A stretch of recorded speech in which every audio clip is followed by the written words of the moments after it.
Hi, Justin. Thank you very much for joining us today. How are things in Southern California? I think things are better. I'm getting over a mild illness of the last week, so things are good. It's sunny, it's warm, it's beautiful here right now. Yeah. How are you doing? Things are looking up. Now we just need the uranium price to go up. Indeed.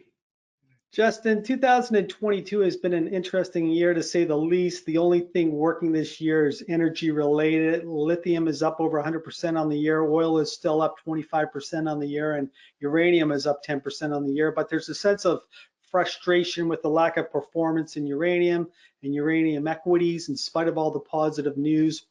And I just want to review some of this positive news with you to reinforce our bullish thesis. And we've had a lot of positive news out of Kazatomprom, Cameco, also the passing of the clean energy bill in the US. But why don't we just begin with Kazatomprom? They just came out with the press release recently. They're the world's largest producer of uranium. They produce approximately 25% of the global production. But why don't you just give us a brief overview of that press release? Sure. Basically the big thing that everybody's been talking about with that press release has to do with the 2024 guidance that they just released, and so they're planning on increasing their production by about 7 or 8% by around 2,000 tons per year, which is about 4 to 5 million pounds. And that would be in the year 2024. That is still, it's a little bit confusing because they have what are called subsoil use agreements that are essentially their production permits, let's say. And the amount of uranium they're allowed to produce is within a 20% above or below range from the amount in their subsoil use agreement. So the subsoil use agreements for 2024, they're now saying they're going to produce at 10% below that subsoil use agreement level, which is an increase from what they're producing now, which is around 20% below the subsoil use agreements. And over the past few years, they've taken what they call a value over volume approach to production, where they've voluntarily chosen to produce at 20% below their subsoil use agreement levels. And essentially what that has to do with is a certain level of their drilling, their well field development, let's say, and of course the level of sulfuric acid and all of these elements that go into the production. They can kind of cycle those up and down. So in 2020 during COVID, they had a 6-month period where they did not do any well field development, and so that affected their production for last year and into the early parts of this year. So going forward, they plan to increase their production a little bit. Now, 4 or 5 million pounds in 2024 really doesn't move the needle all that much with when you consider everything that's going on right now and the price profile that is expected for all elements of the uranium fuel cycle, especially U3O8 from here on out. So Kazatomprom, they're obviously the low cost producer in the world. They have cash costs on some of these mines that are around or even below $15 a pound, or the cash costs are even lower. That's actually more closer to an all-in cost. Their fully allocated cost is a bit higher when you actually take in all the cost of capital and the cost of their dividend, et cetera. But they're still by far the low cost producer globally and the largest producer. So for them, every dollar per pound that uranium rises is just printing cash for them, especially if they have depreciating tenge, which pretty much everything is depreciating against the dollar right now. So their production costs are in tenge, and then they sell uranium in US dollars. So they're doing quite well. They did announce, I believe it was a 22% increase in their costs. So as we're seeing inflation affect pretty much everyone on a global scale, we're seeing problems with labor shortages, supply chain issues. Their costs have been rising, and they even did say in this conference call that despite their guiding for a slightly increased production in 2024, that there's no guarantee that they hit that production level. That they did cite again that they also are having problems with supply chains. They're having problems with labor shortages and obviously inflation. And so, it's no guarantee they hit those levels. And the market basically was expecting them to go back to full production, which would be in line with their subsoil use agreement starting in 2024. So 10% below is actually less than the market was expecting them to produce. So that's a positive sign. They did reiterate that they are continuing to pursue working out this westerly transportation route that would go to the west through the Caspian and the Black Seas. So that's something that they have shipped through before, but obviously there's some kinks in it. They're not going to come out and say that, but as of now, Cameco, for example, has yet to receive any pounds from their Inkai JV in Kazakhstan this year. It's a very important asset for Cameco. So there's still a little bit of hair on that story, but they're doing the best they can. I think they're doing a great job, actually, trying to walk a razor's edge between Kazakhstan, or excuse me, between China and Russia. And they're certainly trying to plant their flag in messaging to the West that they don't support what's going on in Ukraine, and they want to remain a reliable producer to the West, as well, obviously, to the East. You know, they're a huge supplier to China of uranium. So key country in a very difficult predicament and difficult geopolitical location right now, but I think that they're doing the best they can. And I also want to highlight the valuation. Kazatomprom is currently trading below NAV. It trades on the London Stock Exchange. But if you do want to purchase Kazatomprom and you don't have access to the LSC, how else can you get exposure to Kazatomprom? Well, you know, they have a decent holding within the ETFs, so having, you know, owning URA or URNM will give you some exposure. I think they have about a 10% holding in URA, if I recall correctly. But you know, most people in most locations can access most international markets through brokerages such as Interactive Brokers. So you should be able to buy Kazatomprom from most countries with a brokerage such as IB. So that's a great overview of Kazatomprom. Let's move on to Cameco. They came out with a stellar Q2 in late July. They announced that they're currently at 45 million pounds in terms of long-term contracting. But why don't you just provide an overview of that press release? Sure. Well, the market certainly liked what Cameco had to say in their last conference call. I think the biggest takeaway for me from that call was the mentioning, I believe it was from Grant Isaac, who stated that there's more pounds under discussion for long-term contracting with utilities right now than there has been since Fukushima. And of course, they've said that a few times over the past couple of years, but that just basically means that long-term contracting interest is growing. And the fact that they've signed 45 million pounds this year and total signed this year is 76.5 million pounds. Cameco is really, they've got what, almost 2/3 of the actual long-term contract that have signed. So Western utilities are looking west for pounds, and Cameco's in a fantastic position. That really is, you know, he touched on conversion a bit, and I think that was really important. That Grant Isaac did mention also. When I say also, he's not the only market commentator to say that there is and should be sufficient conversion in the West, because really one of the big stories right now with this investment is the bifurcation of the nuclear fuel markets, and so you have the bulk of nuclear utilities are in the West. So globally, around 70% of nuclear utilities are in the West, in the OECD countries, while we have less than 40% of the enrichment. And we have even less of that of conversion, right? So the conversion and enrichment part of the bifurcation of the market is really the most difficult part. But Grant Isaac did mention that Port Hope is operating basically at almost full capacity.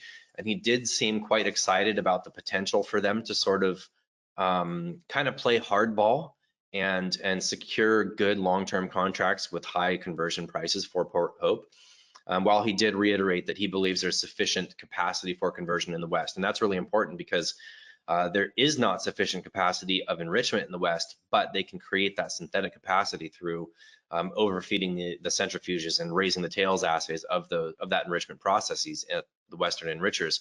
That requires more feedstock coming in, more UF6, and if there's sufficient conversion, that's a lot more U3O8, and that's really what we're betting on in the short to midterm for this trade. And so once again, Cameco, from a valuation point of view, very cheap. The historical price to NAV range is 1.1 to 2.1 times, depending on whose research you look at. Right now it's trading at the low end of that range, right around 1 or 1.1 times price to NAV. So once again, great value for the world's second largest producer. Yeah, both Kazatomprom and Cameco are clear value plays here. And you touched on long-term contracting. You said globally we're currently at 76 million pounds. How do you think we'll end up if we continue on with this pace as we approach year end? I think that there's going to be a continued ramp up in signing of long-term contracts this year. We've got, what, 4 months left in the year. And historically, this is a very strong season that we're about to enter for uranium. And part of that reason has to do with increased volumes in long-term contracting that typically happen in Q4. A big reason for that is the annual WNA meeting that happens in September, the first week in September. It happens in London. That's a big one this year because of the obvious bifurcation in the markets and especially with what's happening with conversion and enrichment, which really what is happening is Western utilities are avoiding Russia when it comes to conversion and enrichment. Even if they aren't officially sanctioned or cut off from Russian supply yet, they're not signing new contracts with Russia, and that's a fact. So WNA happens the first week of September. A lot of the utilities, particularly in the US, have new fiscal budgets starting in October every year. And then we have the global, what is it called? The Global Nuclear Fuel Conference that's happening in Las Vegas. That's in middle October. So a couple of big conferences, new budgets. And then when you add the unique exogenous events that have happened this year, when it comes to the nuclear fuel markets, I think that the Q4 for this year is going to be very, very strong. So really, if we take, the comments coming from Grant Isaac, et cetera, in terms of the number of pounds being discussed for long-term contracts, and when you understand what it is that the producers and the utilities are trying to work out right now, and what they're trying to work out essentially is enrichment contracts and conversion contracts. So trying to understand the capacity that ConverDyn is going to have at Metropolis when they come back online next year, trying to understand the conversion capacity and pricing from Port Hope and from the French. And then when you go to enrichment, you have to basically whip out your SWU calculator and get into these conversations with Urenco or Orano, but talk about the period that you're uncovered, that you're looking to contract for, and recognize that no longer are you going to be able to buy UF6 from the enrichers. And that's what the utilities have been able to do hand over fist. The UF6 price has skyrocketed. In fact, spot conversion, which is conversion at less than 12 months delivery, up over 130% year to date. Okay, so conversion and enrichment have been skyrocketing. And so you're trying to figure out this calculation. That's why these conversations are so complex, and that is what is happening. Now, you're a nuclear utility, you're having this conversation, let's say with Cameco. Now, Cameco sees the writing on the wall. They know what's coming for this market. They're not about to give away that uranium, especially considering the cost that they've incurred by keeping these mines on care and maintenance. Keeping MacArthur in care and maintenance was a massive, massive cost to them. I mean, I remember hearing numbers of something like $8 to $10 million a month to keep MacArthur online or on care and maintenance, right? So they've really taken one for the team in keeping this mine offline for so many years. They're not about to give away that uranium, and they're going to want contracts referenced to the market as much as possible. Then the actual nuclear utilities, when you're trying to budget for the second half of this decade, you want fixed pricing as much as possible, and you have to come and meet in the middle. And these conversations are tricky, and so the utilities are figuring all that out right now.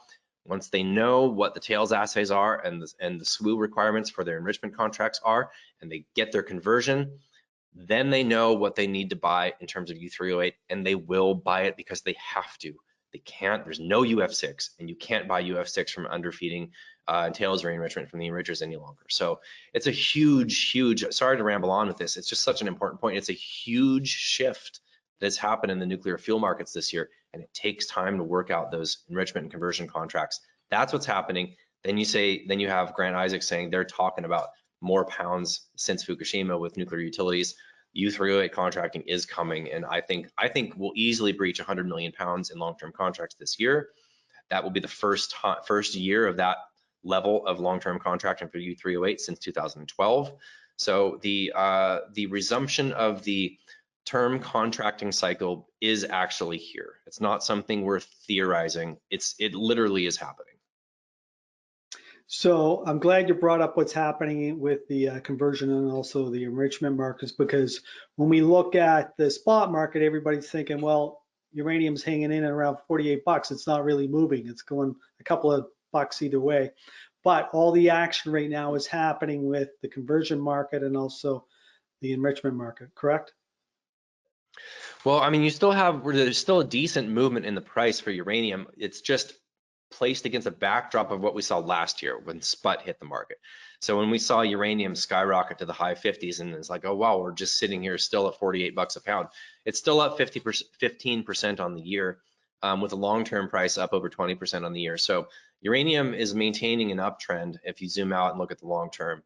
It's just not skyrocketing like conversion and enrichment. So like I mentioned, spot conversion up 130%, long-term conversion up 45%, long-term enrichment price up over 100% year to date.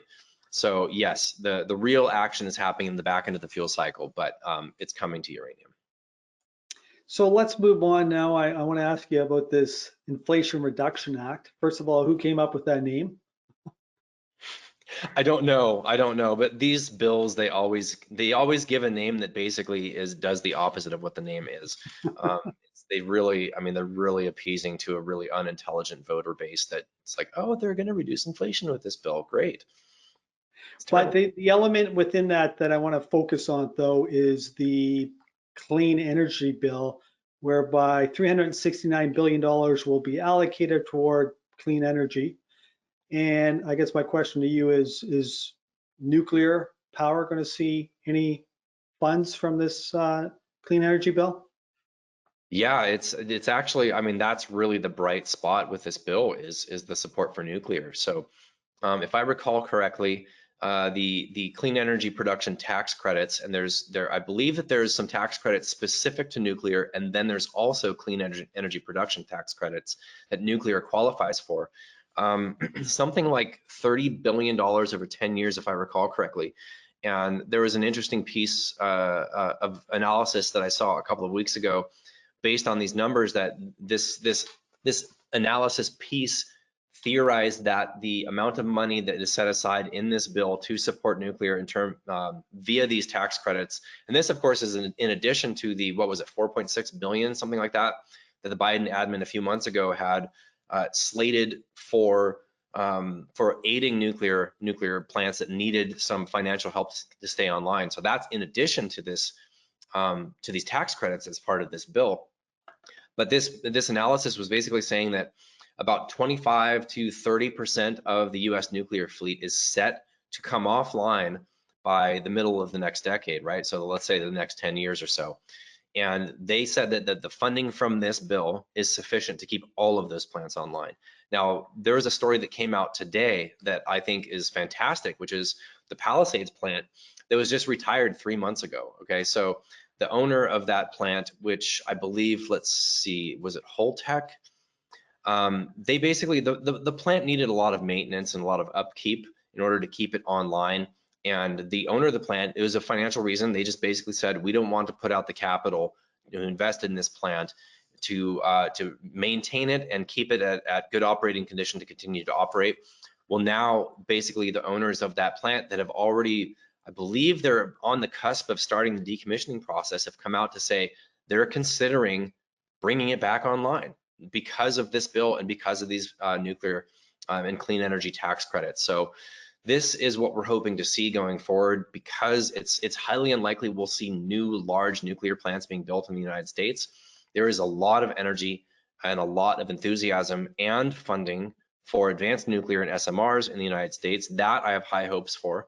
But importantly, because it's the largest fleet on the planet in terms of a single country's nuclear fleet, seeing as many of these reactors as possible stay online beyond their planned decommissioning dates is really what this is all about. And this is going to be a relatively drastic adjustment to supply and demand forecasting if we now can assume that most, if not all, of the plants that are set to come offline in the next decade will stay online. Because if you have a plant that's set to retire, let's say in 2027, you're not going to be ordering fuel in 2024 to keep that plant online, and that now changes. So if you need to order fuel for a plant that's set to come down in 2026, 2027, 2028, that affects this bull market. That's actual demand that we'll see over the next few years. So really, really big for nuclear. Justin, as we wrap up, what news or headlines can we expect in the coming weeks which really might give uranium a boost? Oh, well, I think there's going to be some interesting stuff that's going to leak out of the WNA conference, and that's the first week of September. So really, what is that? 2 weeks away, I believe. Yeah, 2 weeks exactly from today. The 23rd. It starts on the 7th of September. I think there's going to be a lot of interesting conversations happening there, and I think that the news about that should come out relatively soon. After, potentially during the conference, we should hear some details from some of the conversations. But really, I think it's going to be all about the movement and the spot price of uranium. And the spot, it's funny. It's like the spot price doesn't matter, but it does matter. Just because the nuclear utilities don't necessarily buy a lot of uranium on the spot market doesn't mean it doesn't affect things, because the contracts that are being signed right now, a lot of them are majority market reference, and that has to do with the spot price of uranium. So we should see a recovery in the spot price even with SPUT out of the market. So let's say if markets remain relatively risk off and SPUT remains at any discount to NAV where they can't raise any more money, they've got 35 million bucks right now. They're probably not going to spend any of that on uranium. We see a resumption of an uptrend in the U3O8 market, even without SPUT. I think that's going to get the equities relatively excited. We're seeing a decent outperformance of the equities the last couple of days, which is very nice to see, with the S&P kind of dropping and gapping down yesterday and having a pretty weak day today as well. So good to see that. But I think it's all about the movement in the price of uranium, and that's what we're going to see. In my opinion, this could happen in a matter of weeks, months at the most. So this is a late Q3, early Q4 story, in my opinion. I think we're going to have a very, very strong seasonal period for uranium the remainder of this year. That's what I like to hear, bullishness. Justin, I want to thank you very much. That's a great overview. To all of our viewers, if you would like more information on Justin and his newsletter, the Uranium Insider, please check the link below. Once again, Justin, thank you. My pleasure.